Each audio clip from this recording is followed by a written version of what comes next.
Hanyoyin da ake yanka irin wannan wuyan kala-kala ne, saboda haka yanayin wuyoyin ma za ku ga style ne kala-kala shi kansa wannan wuyan. Saboda haka za mu ɗauki guda ɗaya daga ciki za mu nuna shi.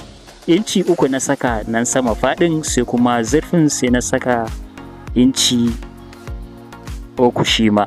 Saboda haka inci 3 faɗi, zurfin sama inci 3 abinda na saka kenan. Kun ga sai na zagaya da chalk kenan sai na yanke shi. Gashi kamar yadda kuke gani, idan ka buɗe shi ga yanda zai kasance.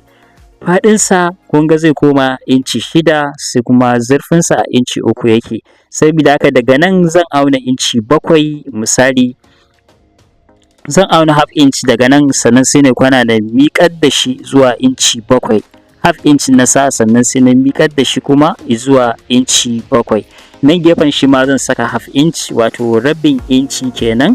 To daga nan ne fa za ka samar da irin salon style ɗin da kake da buƙata. Ya danganta da irin yanayin salon da kake so ka samar na shi kansa wuyan.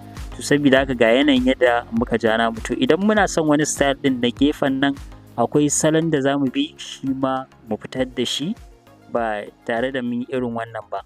To kai tsaye dai ga shi, wato irin salon wanda na ɗauka ga irinsa. Saboda haka wannan shine asymmetric neckline kamar yadda kuke gani, ga yanayin yadda ya kasance.